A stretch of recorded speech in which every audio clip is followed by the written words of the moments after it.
우리가 살아가면서 그런 경험을 하고 또 그런 말을 하죠. 세상 모든 사람의 마음이 내 마음 같지 않다. 사람이 이렇게 생각과 마음이 다 다르구나. 그런데 이제 이런 경험을 우리가 특히 어떤 때 하게 되느냐 하면, 나는 전혀 그런 의도로 하지 않았는데 상대방이 내 의도를 잘 알지 못하거나, 또 때로는 오해하고, 또 심하면은 왜곡하기도 하고, 그래서 선의조차도 잘못 받아들이고 악의로 이렇게 반응하는 그러한 경험을 할 때, 세상 사람 마음이 내 마음 같지 않구나. 그런 경험을 하게 되죠, 여러분. 참 우리 인간 삶에 있어 당황스러운 때입니다. 우리 설교하는 목회자들이 모이면 이제 가끔 여러 가지 목회 어려움들 얘기하는데, 그 가운데 하나가 뭐냐면요, 설교 시간에 목회자들이 설교를 하는데, 사실 목회자들이 설교하면서 하나님의 말씀을 전하지 않습니까? 누구를 특별히 생각하고 여기에 무슨 특별한 어떤 악한 의도를 가지고 이렇게 설교하는 게 아니잖아요. 저도 늘 기도할 때마다 내 속에 혹시 설교하면서 무슨 다른 의도 생기지 않도록 순수하게 하나님 말씀만 전하게 해달라고. 그래서 강해 설교를 제가 주로 하는 이유가 그겁니다. 하나님 말씀, 그때그때 주시는 말씀만 전하게 해달라고. 그런데 이렇게 말씀을 전했는데 설교 끝난 다음에 목사님이 오늘 나 들으라고 얘기했다고. 나 들으라고 얘기했다고. 그래서 내가 은혜 받았습니다 그러면 할렐루야지만, 목사님이 오늘 나를 꼭 집어가지고 저주하는 설교를 했다고. 그럴 때 어렵다는 거예요. 참 세상 사람들의 마음이 내 마음 같지 않구나. 여러분, 우리가 살아가면서 다른 사람의 마음을 이렇게 있는 그대로 알아주고, 또 우리가 호의를 감사함으로 받을 줄도 알고, 또 호의에는 호의로 이렇게 응해줄 줄도 아는 게 얼마나 아름답습니까? 그게 인생의 도리고 지혜죠. 그런데 꼭 그런 것만 있는 건 아니에요. 어떤 때는 선하게 했는데도 그것이 도리어 안 좋게 돌아올 때도 있고, 또 모욕과 수치를 당하게 하는 그러한 일들도 있습니다. 사람들 가운데서도 그러한 일들로 인해서 서로 관계가 불편해지고, 심지어는 나라들 간의 싸움도 일어나죠. 오늘 본문에 보면 그런 내용이 나오는 것입니다. 여러분, 오늘 말씀을 보면 이제 다윗이 은총의 사람이라고 그랬는데, 오늘도 다시 한번 다윗이 은총을 베풀리라 이렇게 시작하죠. 무비보셋에 대한 말씀에 이어서. 근데 오늘 이제 은총을 베푸는 대상은 암몬 왕, 이웃나라, 사실 어떻게 보면 대적과도 같은 그런 관계인데, 그 암몬 왕 한운이라고 하는 사람에게 은총을 베풀리라. 근데 사실 이번에도 보면 한운의 덕으로 은총 베푸는 건 아니에요. 그 아버지가 나하스라는 왕이었는데, 이 나하스라는 사람이 다윗에게 은총을 베풀었다고 그랬습니다. 언제 베풀었는지 성경에 나오지 않아요. 그런데 아마 다윗이 피하고 도망 다닐 때에 도움을 준 것 같아요. 그래서 다윗도 그 나하스와 관계를 잘 맺고 지낸 것입니다. 여러분, 주위의 나라들 막 정복하는 기사가 나오는데요, 암몬은 공격했다는 얘기가 없어요. 다윗이 암몬하고는 잘 지내고 싶었던 거예요. 은혜를 아는 사람이니까. 근데 그가 죽은 것입니다, 나하스가. 그러니까 어떻게 합니까? 다윗이 조문단을 보내요. 근데 여기 보니까 조문단을 보내면서 뭐라고 얘기하느냐 하면, 그의 아버지를 조상하라, 나하스를 조상하라 그러지 않고 그의 아버지, 한운의 아버지를 조상하라 이렇게 말하거든요. 그게 무엇입니까? 그러니까 조문단을 보내는 그 의도가, 우선은 물론 자기에게 호의를 베풀었던 나하스를 애도하기 위해서 보내는 것이 1차 목적이지만, 또 그 한운, 그의 아들인 그 한운과도 이 기회에 다시 관계를 돈독하게 하기 위해서, 계속해서 이렇게 관계를 잘 맺기 위해서 보내는 거죠. 쉽게 말하면 이게 이제 조문외교, 조문외교 하는 것입니다. 그래서 이제 조문단을 조직해서 보내는데 문제가 생기는 거예요. 문제가. 여기 3절에 보니까 암몬 자손의 관리들이 그랬는데, 이 한운의 신하들이죠. 그 방백들이 말입니다, 이 다윗을 의심해요. 그 다윗의 선의를 의심하는 것입니다. 다윗이 우리를 위해서, 또 무슨 나하스 우리 왕을 조문하기 위해서, 공경하기 위해서 조문단 보냈을까? 아니지. 이참에 우리의 상황을 염탐해가지고 나중에 함락시키려고 보내는 것이지, 이렇게 해석을 한 거예요. 여러분, 이것은 왜곡이죠. 물론 자기들 나름대로는 아마 다윗이 좀 두렵기도 하고 그 당시에 그 다윗의 나라가 막 기세등등하니까 의구심도 생기고 그랬는지 모르겠습니다만 그 선의를 왜곡한 거죠. 그래서 악하게 받아들이고 판단을 한 것입니다. 그런데 문제는 그것으로 끝났으면 괜찮은데 그것을 누구에게로 가서 얘기하느냐? 자신들의 주인인 한운 왕에게 가서 얘기한 것입니다. 그 얘기를 그냥 하는 거예요, 여러분. 여러분, 참 이 의심이라는 거, 불신, 또 불안과 두려움, 상대방에 대한, 이게 참 불행의 씨앗인 것입니다. 이런 것들 때문에 이 멀쩡하던 관계가 깨지고요, 잘 평화롭게 지낼 수 있는 이 공동체 안에 문제들이 생기는 것입니다. 여러분, 이 신하들의 이 태도를 보면서 참 그 중간에 있는 사람들 역할이 중요하다. 중간 지도자들의 역할도 중요하고요, 보필도 중요하고, 또 어떤 사람이 옆에서 무슨 말을 하느냐 참 중요하구나. 내 옆에 어떤 사람이 있느냐 하는 거 참 중요하다는 거 우리가 다시 한번 깨닫게 되죠. 네. 자, 그런데 그래서 이제 그 말을 듣고 이 한운이 4절에 보니까 반응하는 내용이 나오는데, 여러분, 이 반응하는 것은 더 문제예요. 왜? 여러분, 신하들 입장에서는 그럴 수 있습니다. 뭐 다윗을 좀 의심하고 그들을 그렇게 생각할 수 있어요. 그러나 한우는 좀 달라야 되잖아요. 그래도 일국의 지도자고 또 자기 아버지와 다윗과의 관계도 있고 자기 집안과 다윗 집안과의 관계도 있는데, 그러니까 그런 얘기를 들었을 때 무슨 소리야? 우리에게 이렇게 선한 뜻을 가지고 나에게 이렇게 친서까지 보내서 조문단 보낸다고 연락해 왔는데 친히 다윗 왕이 무슨 소리냐? 괜히 선한 의도로 우리에게까지 찾아오는 그 사람들 의심하지 말라고 이렇게 물리쳤으면 얼마나 좋았을까요? 여러분들은 물리치시기 바랍니다.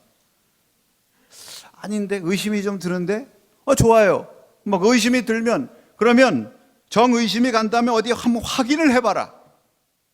진짜 영탐꾼인지 아닌지 좀 조사를 해봐라, 감시해봐라. 이 정도로 한 것만 해도 괜찮은데 그 말을 그냥 들은 거예요. 이런 사람 보고 뭐라고 그럽니까? 귀가 얇다. 귀가 얇은 게 아니에요. 그건 어리석은 거지. 네. 분별력이 없었던 것입니다. 그래가지고 어떻게 했습니까? 유명한 말씀이에요. 사로잡았다고 그랬어요. 이게 이 조문단을 말입니다.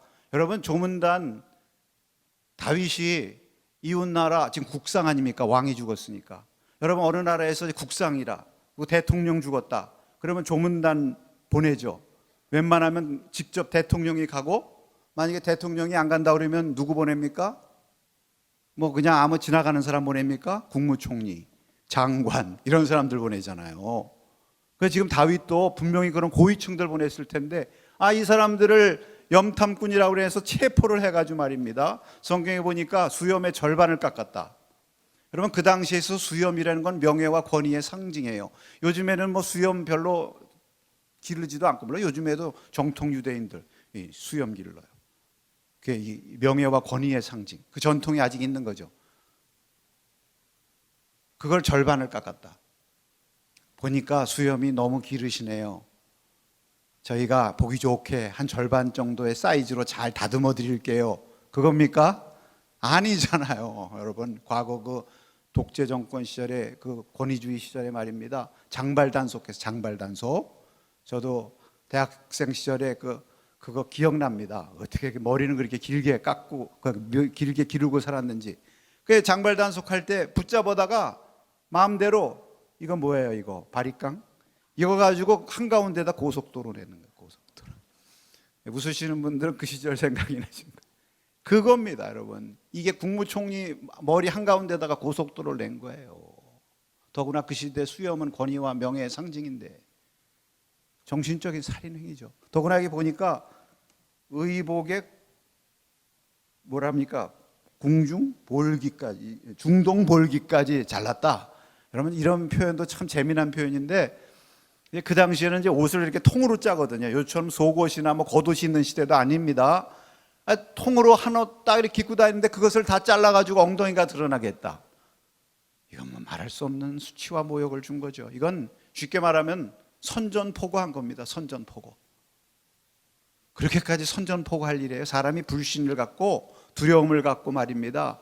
이렇게 편견을 가지고 보게 되면 이런 심각한 문제가 생기는 것입니다. 여러분, 다윗이 얼마나 화났어요? 사실 그 얘기를 듣고 정말 이건 피가 거꾸로 솟을 일이죠. 근데 여러분, 참 다윗이 그 사이에 성숙했어요. 이전에 다윗 같았으면 아마 여러분 나발 사건 아시죠? 우리가 나발에 대한 말씀 들었는데 나발도 비슷하게 모욕하지 않았습니까? 호의를 악의로 모욕했잖아요. 그때는 화가 나가지고 군대를 데리고 당장 쳐들어갑니다. 내가 남자 한 명이라도 남기면 내가 저주를 받는다 하면서 쳐들어갔잖아요. 그 아비가일이 그 지혜롭게 해서 겨우 화를 모면한 얘기 우리가 말씀을 보았습니다. 그 시절 다윗은요 군대를 일으켰어요. 근데 오늘 본문에 보니까 다윗이 그렇게 하지 않습니다. 네. 다윗이 먼저 그 부끄러움을 당한 자기 부하들 생각해요. 그 부하들을 영접하러 보내고 수염이 자라기까지 여리고에 머물다가 와라. 여러분 찢어진 옷 갈아입힌다고 그래서 회복이 돼요? 아니죠. 이 마음의 상처가 회복될 때까지 시간도 걸리는 것입니다. 수염이 자랄 때까지, 그 자존심이 다시 회복될 때까지, 명예 회복될 때까지 기다려줄 줄 알아야 되는 거죠. 그런 배려를 하는 것입니다. 참 다윗이 성숙한 거예요. 여러분, 지금 이제 이 다윗의 이 시기가 믿음의 전성기라고 말씀드렸습니다. 믿음의 성숙은 인격의 성숙과 함께 가는 것입니다. 아멘이십니까? 꼭 기억해야 되는 것입니다. 우리가 주님을 만난다고 하는 것, 주님을 믿는다고 하는 것, 주님을 만난다고 하는 것은요, 주님이 나의 구주라고 하는 것을 믿는 것도 믿음이지만 주님의 인격과 성품을 닮아가는 것입니다. 이것이 믿음의 중요한 요소인 것입니다. 그래서 우리가 믿음이 성숙한다고 할 때 우리의 인격이 성숙해야 되는 거예요. 나의 인격과 성품이 주님을 닮지 않고 성화, 소위 우리가 말하는 성화되지 않고 내가 온전히 믿는다 말할 수 없는 것입니다. 다윗은 성숙한 모습을 보여줬어요. 오늘 6절 말씀에 보니까 이 암몬 자손들이 자기들이 도둑이 재발절이다 그러죠. 아마 다윗이 기다렸을 거예요. 저들이 저렇게 순간적으로 했지만 이내 깨닫고 잘못했다고 뭐 사절단이라도 보내겠지. 그러면 그나마 어리석음이 상쇄될 텐데 어리석은 사람들은 끝까지 어리석은 것 같아요. 아이고 우리가 다윗한테 미움을 사게 됐구나. 다윗이 미워할 일을 했구나. 그리고서는 어떻게 합니까? 군사들을 일으켜요. 네, 심지어는 이방 아람 사람들 용병까지 동원해가지고 싸울 군사를 일으킵니다. 싸울 준비를 합니다. 그때서야 다윗이 군대 보냈다고 그랬어요. 그 결과는 어떠냐? 나중에 12장까지 보면은 암몬이 망하는 것입니다. 암몬이 망하는 거예요. 여러분, 이 지도자들이 참 중요하고요. 이 한운 그 신하들의 이런 어리석은 행동 때문에 나라가 망한 거예요. 나라가. 이스라엘 다윗의 나라와 잘 형제처럼 지낼 수 있었는데, 여러분 오늘 이 말씀은 이 다윗과 한운의 이해를 통해서 지혜로운 사람, 믿음의 사람과 어리석은 사람, 불신의 사람을 대비시켜서 우리에게 말씀하고 있는 것입니다. 그러니까 너희는 다윗처럼 지혜로운 사람 되고 한운과 같은 어리석은 사람 되지 말라, 우리 주님의 말씀인 줄로 믿습니다. 우리가 오늘 이 시간에 다시 한번 하나님 앞에 지혜를 구하고 어리석음을 이길 수 있는 믿음 달라고 하나님 앞에 기도하시면서 오늘 이 말씀 들으시기를 축원합니다. 그러면 지혜로운 자와 어리석은 자의 모습이 어떠한가? 먼저 한번 우리 따라서 한번 자막을 보고 읽으십시다. 지혜로운 자는 선의로 대하나 어리석은 자는 악의로 대합니다. 여러분 여기 본문에 보면 다윗은 계속해서 선의를 가지고 한운을 대해요. 네, 뭐 한운이 자기한테 잘해준 것도 없는데 그래도 그 아버지 나하스를 보고 계속 한운에게 호의를 베풀고 내가 너희 아버지를 조상하리라 최고의 조문단을 보내고, 근데도 그 조문단을 향해서 그렇게 악한 일을 한 한운을 참아주는 것입니다. 네, 기다려주는 것입니다. 선제 공격하지 않고. 그러니까 호의를 가진 사람이죠. 네, 호의를 가진 사람. 호의를 기억하고 보답할 줄 아는 사람. 심지어는 이 다윗은 우리가 사울의 이야기를 통해서도 알 수 있습니다만 자기에게 적의로 대한 사람도 호의로 대한 사람. 죽이려고 하는 그 사울을 2번씩이나 살려주지 않았습니까? 여러분, 이러한 다윗의 그 믿음과 이러한 태도를 시편에 보면 잘 말씀하고 있어요. 이게 그냥 한 번으로 끝난 이러한 행동이라든지 그런 것이 아니라 이것이 다윗의 신앙의 태도, 애티튜드, 그의 인생관이란 말입니다. 신앙의 인생관. 여기 시편 35편 11절과 14절까지의 말씀 보면 이런 말씀이 한번 잘 나타나 있는 예를 우리가 한번 읽을 수가 있습니다. 불의한 증인들이 일어나서 내가 알지 못하는 일로 내게 질문하며 내게 선을 악으로 갚아 나의 영혼을 외롭게 하나. 나는 그들이 병들었을 때 굵은 베옷을 입으며 금식하여 내 영혼을 괴롭게 하였더니 내 기도가 내 품으로 돌아왔도다. 내가 나의 친구와 형제에게 행함같이 그들에게 행하였으며 내가 몸을 굽히고 슬퍼하기를 어머니를 곡함같이 하였도다.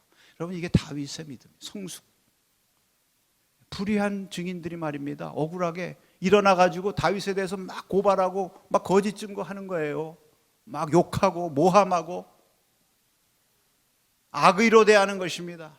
그 정상적이라면은 맞서서 어떻게 해야죠. 그러나 여기 보니까 뭐라고 얘기합니까? 그들이 힘들고 병들 때 오히려 그들을 위해서 기도했대요. 슬퍼하고 금식하고 내가 어머니를 위해서 곡함과 같이. 근데 여기 보면 그런 말씀이 있어요. 내가 그렇게 열심히 기도하였더니 그 기도가 내 품으로 돌아왔대요. 여러분, 우리가 악의를 갖고 대하는 사람들 위해서 금식하고 기도할 때의 유익이 무엇이냐?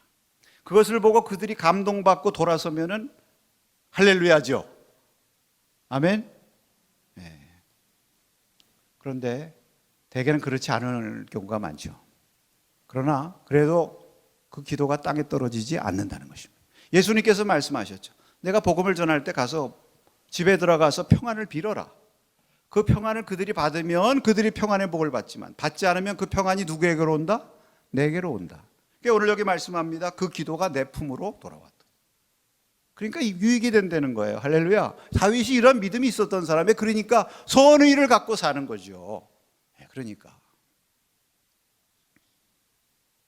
여러분, 우리 믿음의 성도들의 모습이 이래야 될 줄로 믿습니다. 자, 그런데 오늘 말씀은 이 한운과 그 신하들을 통해서 우리를 더 경계하시는 것 같아요. 그게 더 길게 기록되어 있으니까. 그러니까 오늘 여기에 더 우리가 좀 초점을 맞춰서 들어야 되는데, 여러분, 이 한운과 신하들의 모습, 다윗의 호의를 거절하고 적대로 갚았던 이들의 모습을 보세요. 여러분, 이 한운의 신하들의 모습을 한번 보세요. 이들의 문제가 무엇입니까? 자신의 왜곡된 해석을 다른 사람에게 전하여 타락시키는 것입니다. 여러분, 이게 심각한 거예요. 이 사람들이 이제 우선 다윗의 그 호의를 왜곡하죠.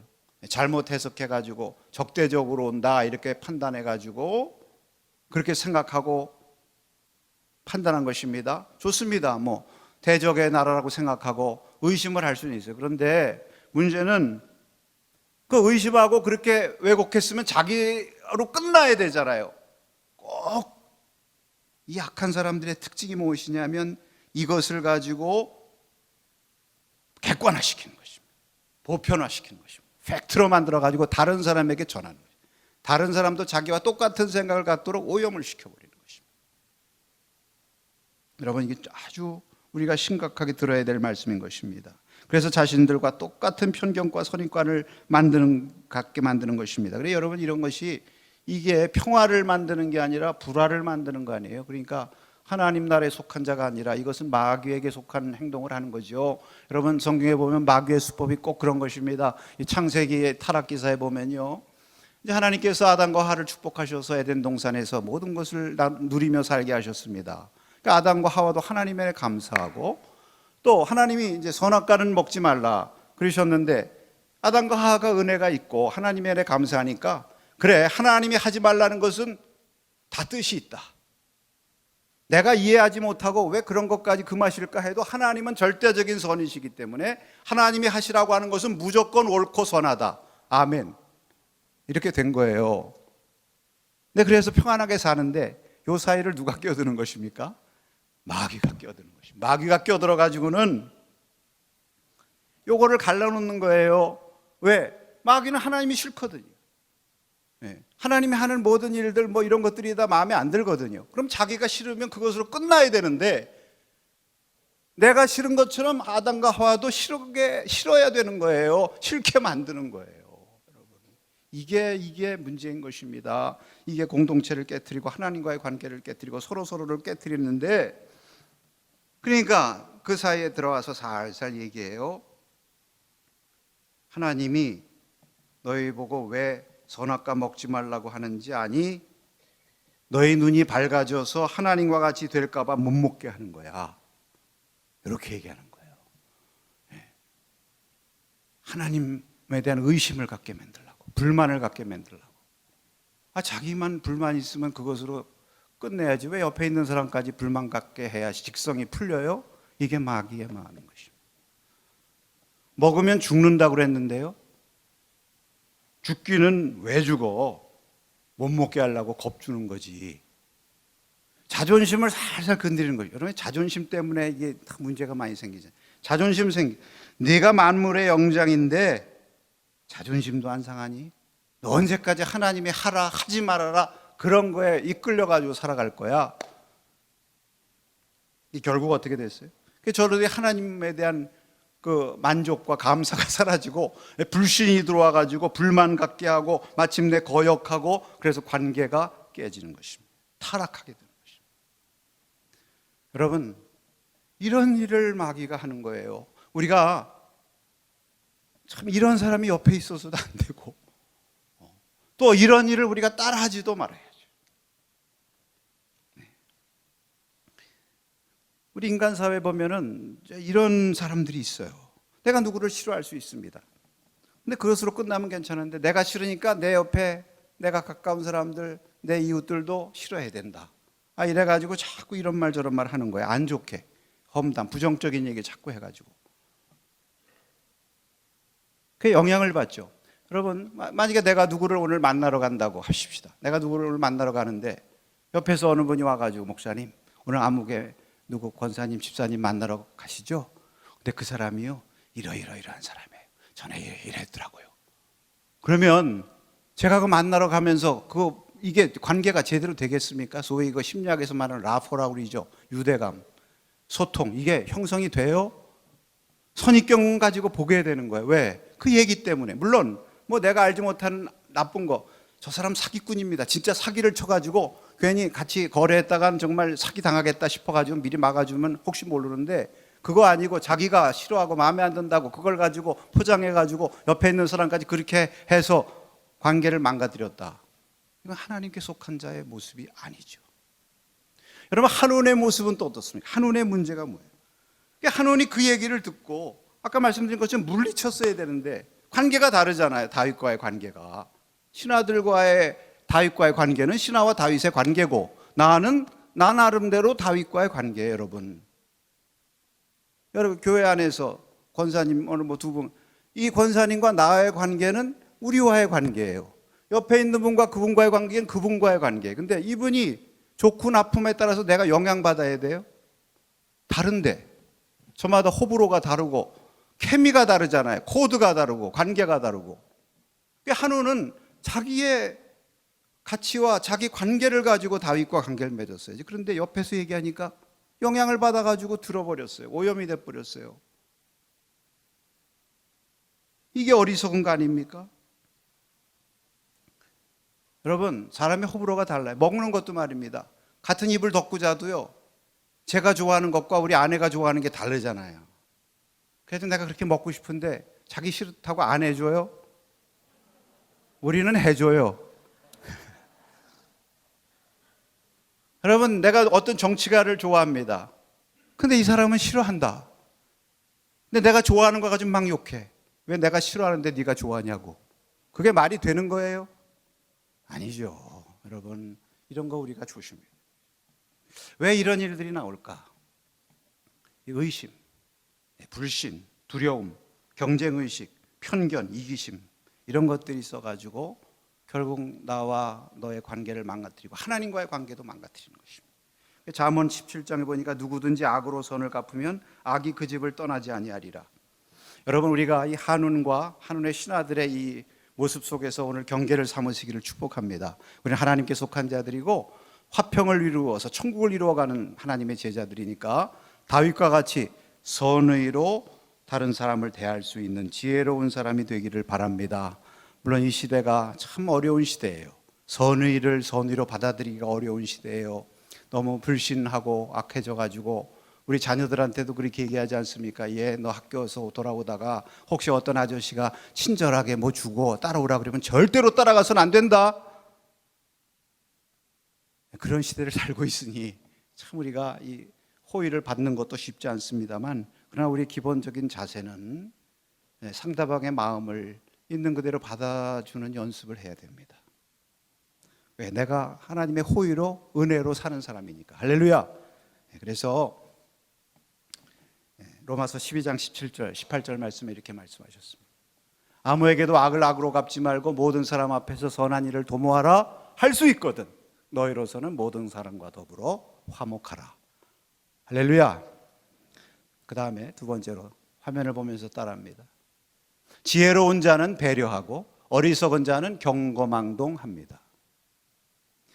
여러분, 이 다윗이 하는 행동, 오늘 우리가 또 하나 주목해야 될 게 5절이죠. 이 5절 말씀이 무엇입니까? 그 엄청난 일이 일어나고 화가 잔뜩 났을 다윗인데 먼저 신하들을 배려해요. 그 부끄러움을 당하고 오는 신하들을, 사람들을 보내서 영접하고 그들이 여리고에서 수염이 자라기까지 머물러 있어라. 여러분, 이게 얼마나 배려하는 것입니까? 여러분, 부끄러운 사람은 사람들한테 나타나기 싫은 거죠. 조용하기를 원하는 거죠. 조용하기. 사실 마음 같아서는 무슨 일이냐, 빨리 올라와서 보고해. 그럼 여러분, 수염은 깎여가지고 옷은 다 찢어져가지고 예루살렘 거리에 조문단으로 갔다 와서 저렇게 하고 온대 하면서 보고하러 가면 그게 어떻게 되는 겁니까? 여러분, 요즘 우리 사회에 유행하는 단어가 있어요. 2차 가해니 2차 피해니 이런 말. 이거 하면 안 된다는 거 아니에요? 2차 가해, 2차 피해. 만약에 다윗이 저들 불러 올렸으면 와서 빨리 보고해. 무슨 일이냐 하고 막 흥분해서 난리를 쳤으면 그들에게 2차 피해 주는 거예요. 2차 피해. 근데 배려하는 것입니다. 배려. 조용히 처리해주고 자존심을 지켜주고 기다려주는 것입니다. 기다려주는 것입니다. 배려는 기다려주는 것입니다. 여러분, 우리 주위에 실수와 허물들을 우리가 하죠. 부끄러운 일을 당하기도 하고 가슴 아픈 일도 있고, 이럴 때 우리가 정말 배려한다고 하면은 기다려줄 줄 알고 좀 덮어줄 건 덮어주고 조용히 처리해 주는 것이, 이것이 지혜요 그리스도인들이 가져야 할 덕이라고 믿습니다. 우리의 자녀들에도 그렇게 해야 되고, 우리 다음 세대들, 믿음이 약한 자들, 또 교회에 처음 나오신 분들이라든지 익숙하지 않은 분들, 이런 분들에 대해서 여러분, 이 배려라는 게 참 중요한 것 같아요. 요즘 이 시대를 사는 저와 여러분들에게 있어 참 중요한 것 같아요. 요즘 우리 사회에 정말 어려운 때 아닙니까? 여러분, 이럴 때 우리가 서로 배려하는 것이 참 아쉬워요. 지난해 직장인들이 금년 사자성어 1위로 뽑은 사자성어가 뭔지 여러분 아십니까? 각자도생. 각자도생입니다. 야, 이제는 각자도생할 시대다. 그렇지 않아도 각자도생해야 되는데 코로나까지 터져가지고 이제는 각자도생의 시대가 된 거예요. 여러분, 펄벅 여사가 우리나라에 60년대에 오셨더랬죠. 우리나라를 이렇게 쭉 돌아보는데, 물론 외국에서 왔으니까 우리나라에 무엇을 보여드려야 될까, 그러다가 사람들이 경주로 데리고 간 거예요. 거기 고궁도 많고 유적지 많으니까 천년유산 이래가지고 그냥 이제 가서 보는데 말입니다. 그것도 물론 멋있죠. 그런데 어느 이제 그 집을 이렇게 시골집을 이렇게 가는데 그 가을이 되니까 여러분 감나무들 집마다 많지 않습니까? 그 감나무에 이제 감들이 달려 있는데 보니까 나뭇가지에 감 몇 개가 이렇게 달려 있는 거예요. 저게 뭐냐고. 아니 왜 저거 따먹지 않고 내버려 두냐고. 그랬더니 사람들이 네, 저거는 까치밥이라고 하는 겁니다. 네, 저거는 까치들도 먹고 새들도 먹고 혹시 지나가던 나그네들이 떨어지면 주워 먹으라고 저기 몇 개씩 남겨두는 겁니다. 그것을 보고 한국 사람들이 보배로다. 예. 뭐 고궁 무슨 유적지 그것도 위대하지만 이 까치밥을 남겨놓는 그 배려하는 마음, 이게 한국 사람들의 보석이다. 이걸 썼다는 거예요, 여러분. 우리 한국 사람들이 원래 이렇게 남을 배려하고 선하고 착한 사람들이에요. 그런데 너무 물질주의, 이기주의, 막 사회가 각박하고 경쟁, 뭐 최고, 뭐 이런 거 자꾸 하다 보니까 성장 문화에 젖어가지고 말입니다. 각박한 시대가 된 거예요. 근데 여러분, 이럴 때 우리가 무엇을 다시 회복해야 됩니까? 배려. 왜? 이 배려가 이웃사랑이기 때문에 그래요.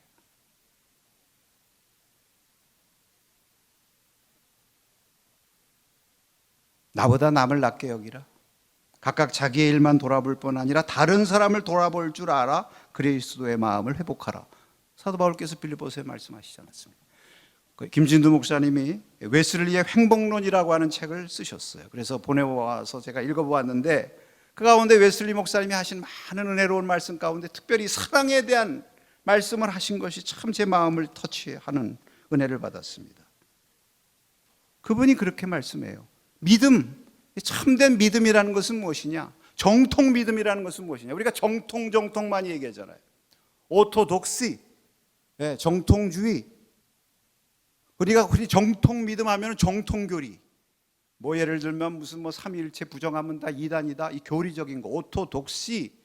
이거를 생각하고 거기에 붙들려서 많이 얘기를 하죠. 물론 그거 부인하려는 거 아니에요. 그러나 그분이 그렇게 얘기해요. 정통의 믿음이란 하나님과 이웃을 사랑하는 에너지로 가득 찬 믿음이다.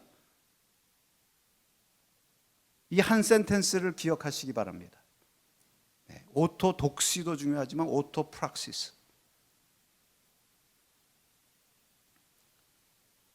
그래서 그분이 그런 말씀했어요. 웨슬리 목사님이. 기독교의 기초는 믿음이요, 그 목적은 사랑이다. 여러분, 우리 기독교의 기초는 믿음인 것입니다. 믿음이 무너지면 기독교 무너지는 거예요. 여러분이 코로나 시대에 하나님을 붙드는 믿음, 예배하는 믿음, 이거 흔들리면 무너지는 것입니다. 신앙 무너지고 기독교 무너져요. 물론 하나님이 안 무너지게 하실 줄로 믿습니다만 그 믿음이 기초예요. 그러나 믿음이 목적은 아닌 것입니다. 믿음의 완성, 목적은 무엇이냐? 사랑인 것입니다. 사랑. 근데 우리가 믿음은 많이 강조하고 사랑을 강조 안 하고요. 어떤 때는 믿음과 사랑을 분리시키는데 분리될 수가 없는 것입니다. 여러분, 이제 런던에 가면 웨슬리 채플이 있습니다. 그 웨슬리 채플은 이제 그 웨슬리 동상, 그 서 있는 동상이 입구에 이렇게 서 있는 웨슬리 채플이에요. 거기 이제 한번 가보실 기회가 있으시길 바라고, 또 가보신 분들도 있으실 텐데, 근데 저는 여러 번 거기 가봤습니다. 근데 제가 기억나는 거 다른 건 아니고요. 그 교회 안에 들어가면 이 강단 있고 채플이 있는데 강단 채플에다가 성구를 하나 적어놨어요. 이게 기독교 영성이죠. 그럼 무슨 성구를 적어놨느냐? 예수님의 크고 첫째 되는 계명. 너희는 내 마음을 다하여 하나님을 사랑하라, 그리고 내 이웃을 내 몸과 같이 사랑하라. 이 성구를 적어놨어요. 이게 믿음이고 기독교래요. 여러분, 우리는 코로나 시대가 돼가지고 우리가 이제 코로나 시대 우리가 어떻게 변화해야 될 것인가, 어떻게 우리가 또 새롭게 해야 될 것인가, 그런 얘기 많이 해요. 코로나 이후 시대에 뭐 기독교 교회에 나가야 될 방향, 뭐 물론 프로그램 중요합니다. 우리가 언택트 시대니까 언택트 프로그램, 영상 프로그램, 뭐 많이 비대면, 우리도 그래서 다음 주일부터 예배 3번 드리고 말입니다. 흩어져서 드리자. 그래서 앞으로 뭐 영상으로 양육도 하고 여러 가지 계획을 세우고 있는데, 그런 모든 것보다 제일 중요한 게 모두가 이구동성으로 얘기하는 것이 이럴 때일수록 기독교의 본질로 돌아가야 된다. 우리가 깨닫고. 기독교의 본질이 뭐냐? 그게 사랑이라는 거예요. 예수님의 정신. 그 예수님은 요한복음에서는 그렇게 말씀하셨어요. 너희가 내 제자가 되려면 내 계명을 지키라. 내가 너에게 주는 내로 새로운 계명, 이게 무엇이냐? 너희가 서로 사랑하라. 한 걸음 더 나가가지고 예수님은 서로 사랑에 포커스를 맞추셨어요. 그러면서 요한 1서에 보니까 너희가 보이는 형제 자매 서로 사랑하지 않으면서 보이지 않는 하나님을 어떻게 사랑할 수 있느냐? 우리 하나님 사랑하는 거 어렵습니까? 아닙니다. 쉬워요. 형제를 배려하는 마음을 갖는 게 하나님 사랑한다는 거예요. 오늘 바로 그러한 시대를 우리가 살아가고 있는데, 여러분, 그렇기 때문에 우리는 다윗과 같은 배려하는 사람이 될지언정 한운과 같이 경고망동하는 자가 되지 말아야 돼요. 여러분, 한운의 행동은 사랑과 거리가 먼 것입니다.